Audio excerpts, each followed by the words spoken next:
Alright, Lanta, so today we're here to showcase the brand new Magic Society version of Esno. One of my favorite Quinties, very excited to have this character too, especially with in mind how he is going to improve my count for Guild Quest scores. Now, one thing that's worth mentioning is that this is a Guild Quest character, so the focus of a character showcased like this would be on Guild Quest. However, the ranged Captain Killer Guild Quest isn't happening until this time next month. So for today's video, we're here to showcase how he performs outside of Guild Quest, and if you do care about Guild Quest content, come back to the channel this time next month to see how good he is going to be. But we will talk about how he performs in Guild Quest in just a minute's time. With that said though, Esno is now one of the few Quincies in the game that can make a team of 3 characters. We have Season 1, Season 2, and now a seasonal version. Now, Esno is one of my favorite stamrators in the series, so I'm very glad he's kind of being loved with the amount of characters he has been getting. Already getting 2 in the year 2025, and this design is really cool for a seasonal Esno, I will be honest. Especially when you have a look at the character's artwork, he has some type of snake power for some reason. I'm not really sure where that has come from. I mean, I guess the character's all about fear and snakes can be scary, but I also do love the idea that the snake itself has an extra eye,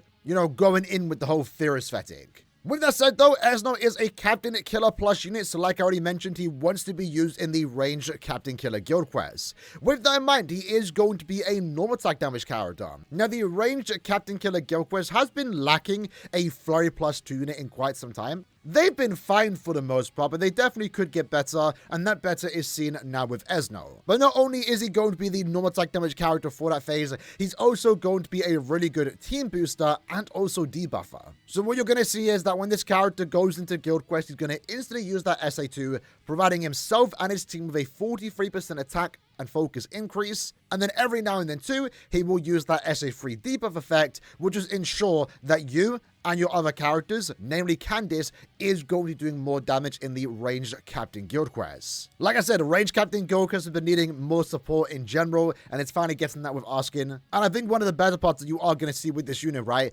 is that he is all about inflicting status elements, in this case paralysis, and it's just the perfect combination where the stars have just aligned. Maybe it was intended, but this character can inflict paralysis with an increased status element chance to do so, by the way, and when he inflicts paralysis, he's then doing 43% more damage. But because he does have paralysis plus, at least on his first strong attack, his soul bomb, and also his normal attack, it will not block Candice, the character you're mainly going to use as a lead in the ranged Captain Guild Quest. It's not going to stop her from being able to inflict status elements too, and both of them want to inflict paralysis. So whether he inflicts the status element or Candice inflicts the status element, both of them are then dealing more damage to paralyzed enemies. Additionally, because both of them are Quincy characters, you can pair both of them with Grammy, the 9th anniversary version, to give them more damage. So Candice will get 20% more strong attack damage, and then 30% more damage to paralyzed enemies, and then Esno will get an additional 30% more damage to paralyzed enemies. So it's just the perfect combination for Guild Quest content that he just so happens to also be a character that can inflict paralysis while also being a Quincy character.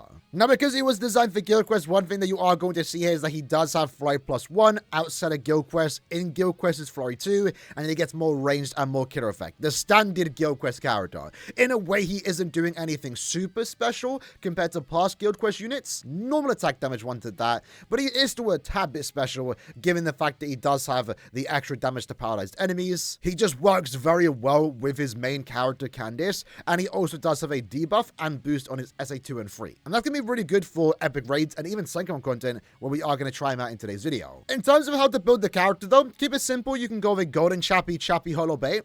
That will basically cover you for every part of the game. But if you are looking for the best way to build him for the sake of Guild Quest content, you are going to want to go with something like this. Now keep in mind that by the time his Guild Quest does come out around mid-June time, the speed ball will be able to be upgraded to 5-star plus, and I definitely would recommend doing that just for this character alone. But like I said, since we aren't using in Guild Quest, we are using this build for the entirety of the video. And then for links, just give him the most amount of normal attack damage as you possibly can. For bonus abilities, you can go a few different routes. Always go with full stamina damage. For the second one, you can give him 200 attack, 400 focus, damage to paralyzed enemies, or even weakened defense, or even long stride if you really want to. For me though, I'm just going to keep it simple, full stamina and also attack. But I do know when I take him into Guild Quest next month, it will be full stamina and damage to paralyzed enemies. With that said though, let's jump into the links or trials just to get a good feel how the character is used. And I accidentally already used my SA3, which again is a debuff effect. Now, if anything, one of the best parts about this character is honestly the visuals. This might be one of the best looking NAD characters in the entire game, because look at that NAD string. It's literally him summoning a portal. I've already taken damage. He's summoning a portal, and it just Snake is coming out to deal damage, which is really cool in all honesty. Now, we can take all the damage we want. We don't really need to be a full stamina, but understand we have actually lost a bit of damage here. But yeah, that string, it's just nice to know they can actually do some pretty interesting, good-looking normal attack damage characters. Because whether you're looking downwards or upwards, it just looks cool. If you look down, you can see the full Snake. And then if you look up, you can just see the portal itself, which has the symbol of the eye, which again represents his whole fear ability when he actually did activate his Vo standing, right? In terms of strong attacks, though, it's SA1. It can be a pushback attack. A lot of portals are being opened here with this character. Very similar to Arskin and also Giselle, to be fair. His SA2, it's going to be an area around him. You can just see the snakes go around him too, which looks cool. And then the SA3, I don't think you can get a good full look at it, but it does seem to summon a portal and a massive snake comes out. And you'll see there, right? We actually end up dying, but just using that as an example, we were doing a lot of damage on that Rukia boss there, because we did end up activating the boost and also debuff effect. So if there's one thing I can, praise about this character, it really is the visuals. He looks super cool for a NAD character. So much so that I would have loved if he was the exception to normal attack damage characters as of late, where they're designed for guild quests. I would have loved for him to be like 1000 Gear Blood War Eisen tier in terms of having the attack boost, having just, a gauge effect or something. That would have been really cool to see. Now, in a way, it would have made him technically worse in guild quests, but I wouldn't have minded all that much. Now, in all honesty, for the sake of this, we probably should have given him Long Stride. Because these characters aren't really designed to clear super fast. And this is kind of why SB characters have become the mainstay characters that you use outside of guild quests. The characters like this, to be fair, do have a massive use in guild quest content. Even though it's not everyone likes it when your favorite character ends up being a normal attack damage character for guild quests. They are very much needed. They are very much needed and some of the best characters to use for guild quests. Otherwise, you might not be able to beat it. Likewise, for this upcoming Captain Guild Quest, right? If you don't have this Esnot, it's going to be a bit more difficult. But yeah, we are absolutely rinsing through the boss there. One normal attack string almost is enough to take him down. Again, it's just going to be on the slower side here, since we can only use our normal attacks. But oh, hold on, we actually didn't even get to use our Soul Bomb. But I do like it, to be fair, when normal attack damage characters like this, where, more often than not, you are using chappies. So your strong attacks are dealing no damage. So having that utility effect on the SA2 and SA3 is actually really good. And again, for the sake of Guild Quest content, it does mean that he has a lower cooldown on the SA2 and 3, so less likely he's going to be interrupted and he has to use his strong attacks. The worst part about normal attack damage characters in Guild Quest is that they don't always use their normal attack string. They waste time sometimes doing strong attacks. And in the case for Esno, 2 of the 3 strong attacks are actually useful and are actually contributing to you clearing fast. Let's do one more attempt though. Let's see how this does go. So we are quite fortunate here that a lot of the enemies for this quest are Soripers, so that does actually help us out. I guess if anything, I would have liked for this character to have some type of barrier. That would have been nice in all honesty, but the debuff is off, the boost is off. We're doing like 140k per hit there. That's actually really good. And that's only Fry +1, so you can expect this character to deal a lot of damage when it comes to the Captain Killer Guild Quest, where we actually do 60% more damage, right? Remember, we have no killer here. We have the increased chance against Soripers, but we have no killer here. So when you're up against the captains, you're doing 60% more damage, which is actually really good. Let's back up. Let's try and take no damage here, if possible. Lucky we are a ranged character with a good damage output, so we can just sit back from afar. Never mind, I took damage. I got too close there. It's fine, though. Can I use the SA3 downwards? I want to see what it looks like. Yeah, so he summons like a massive snake, which looks really cool. So I'm a massive fan of the character's visuals, in all honesty. This is what I wanted when we got Stalmariters in seasonal outfits, right? Because we knew more were going to come, and we're probably going to get more in the future. I'm just excited to see what they can do with these characters. And thus far, I don't think they've missed with a single seasonal character when it comes to Quincy's, right? But these ones are definitely my favorite, because how unique they are in terms of like their just abilities. It's a lot different compared to their normal characters. The Christmas Stalmariters, these swimsuit Stalmariters were actually pretty cool too. But these ones have like unique power-ups, which is just more impressive in terms of gameplay. Now remember, right, the debuff itself only ever lasts 1 wave, so you do want to make sure you're using it when like a boss spawns in. That's just overall better, right? Because we're going to one-shot these enemies, 2-shot them for the most part. No need to use the debuff just yet. We'll save that when the boss comes in. Like now, for example, And remember, debuffs do not need to hit the enemy. It affects everyone on the fields. Let's sit back. Let them all come to us. And we'll make sure to get a good look at the summon too in the next room. The final room. But like I said, if this character had any type of barriers, that would have been even better in my opinion. But it's not that big a deal. Because at least for the sake of Guild Quest, the character itself is going to be relatively protected. Mostly just due to the fact that he's a ranged character and likely you're going to paralyze everyone. So let's use the summon.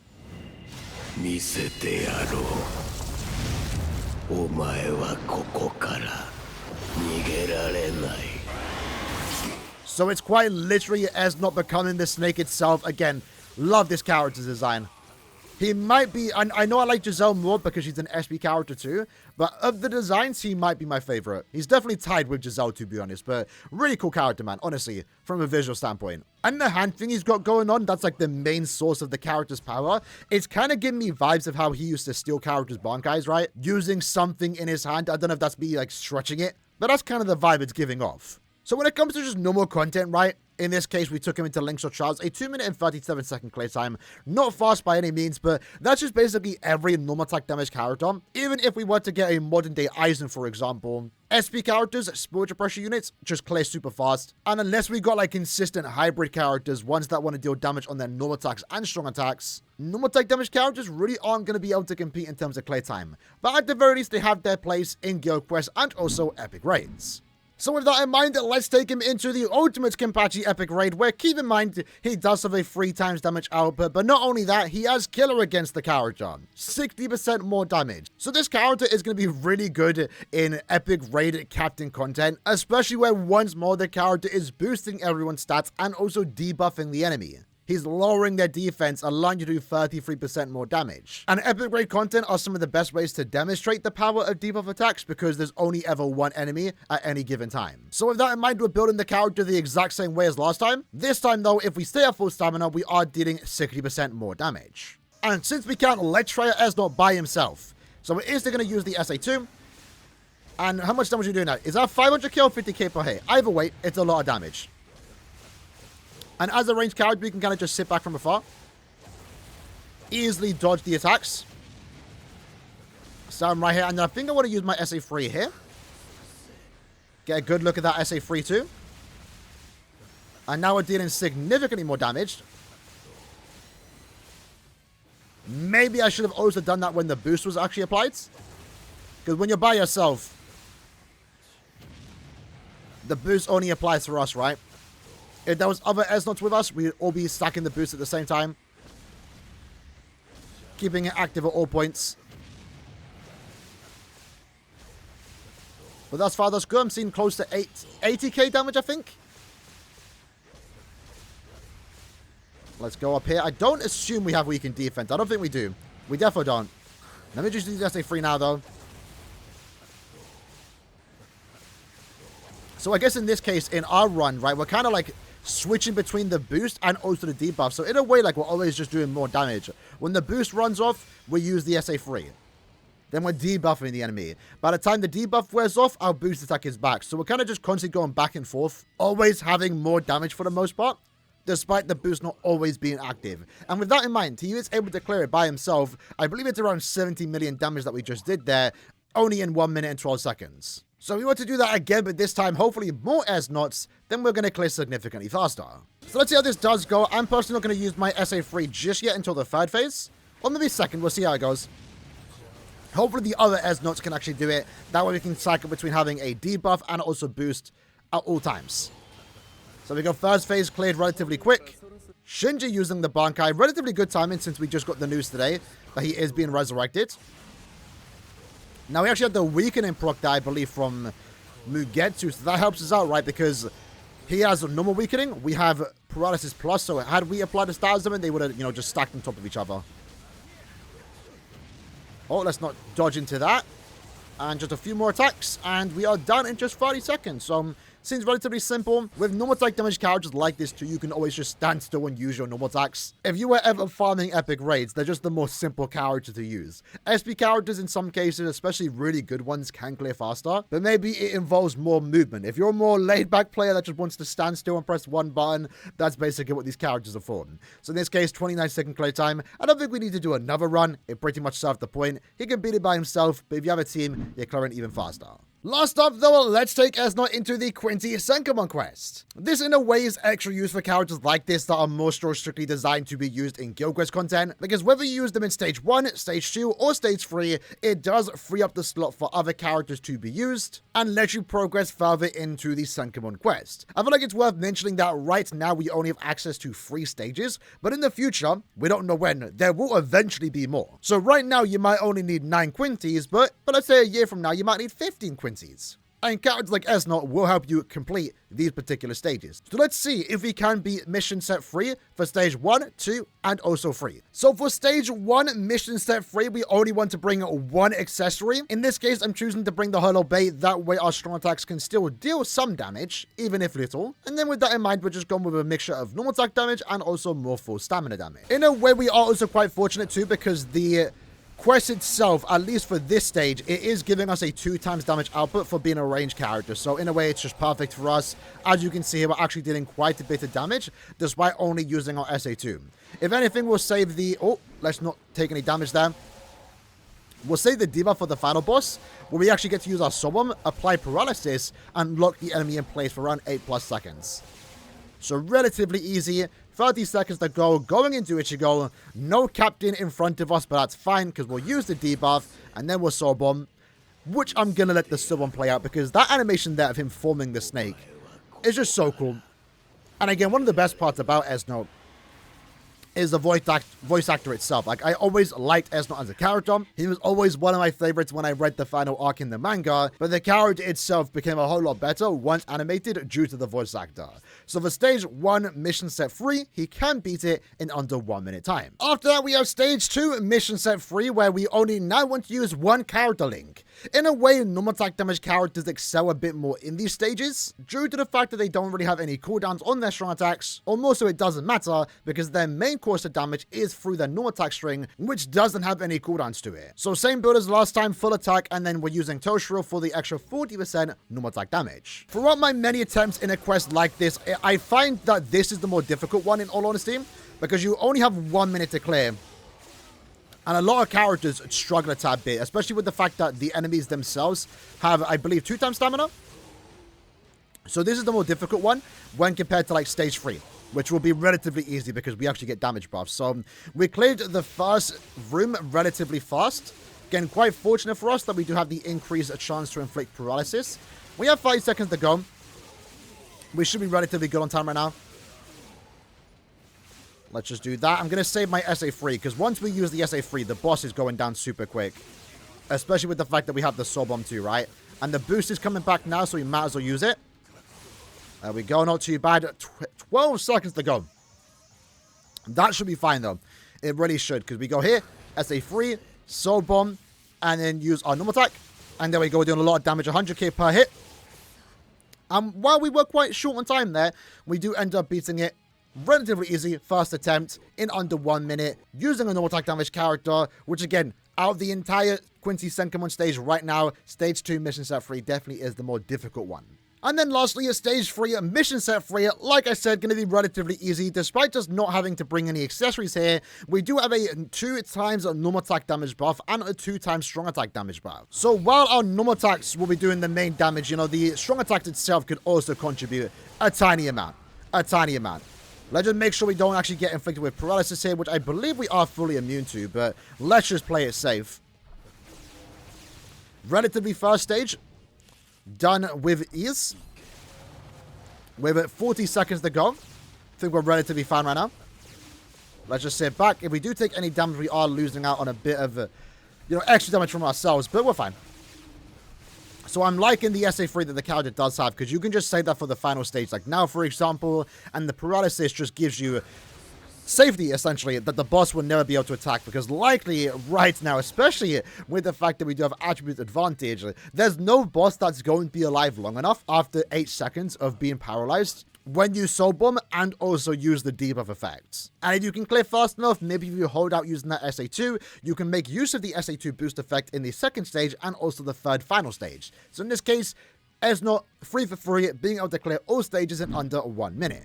So overall, despite us not showcasing in the main place he's supposed to be used in, the ranged Captain Killer guild quest, he's an okay unit. I think the best part about him again is the visuals. I just think he looks really cool design-wise too, and also animation-wise, with the whole fact that he has a cobra going on with him. It's an interesting approach for our first ever seasonal Esnot, and I'm here for it. In a way, one thing you can criticize about the unit, like with any other normal attack damage character designed for guild quests, is that, you know, outside of guild quests, they're not nearly as good. I would still love if Flurry Plus 2 was everywhere, in all honesty. We don't need to restrict that to only guild quests. But again, characters like this just naturally need to exist. They make a big impact on your guild quest team. While yes, a character like Candice is important for clearing the first 5 waves super fast. She's the leader for the ranged captain guild quest, right? And a character like Esnot will help her clear those first 5 waves fast. He'll be boosting her stats, his stats, debuffing the enemy. Paralyzing too, he's a perfect character to pair with Candice. But when it comes to now the new 4 extra levels, where you're only going against one boss,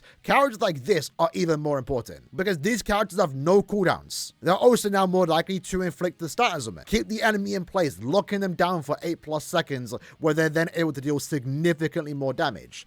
He was doing some pretty good damage outside of Guild Quest. You can only imagine how much damage he's going to do in Guild Quest, with him then having Flurry Plus 2, more range damage, and also more killer effects. And like I said, now with Senkamon content, you can get more use out of the characters. As we've demonstrated today, you can use them in any of the stages, mission set 3, stage 1, 2, or 3. And maybe even more in the future, when we do get more stages. So an overall really cool unit. Glad he got a seasonal in all honesty, especially as a fan of Esnot. Would still love for Esnot to get a really good, powerful spiritual pressure unit that isn't tied to a certain game modes, similar to what Giselle got in this recent banner. Maybe that could happen in the future, but Esnot seems to be a relatively popular character, so we might be getting more in the future too. But for what this character does offer, he's a very strong unit that, of course, as always, gets better in Guild Quests. Hope you guys enjoyed the video. See you guys next time. Take care and peace.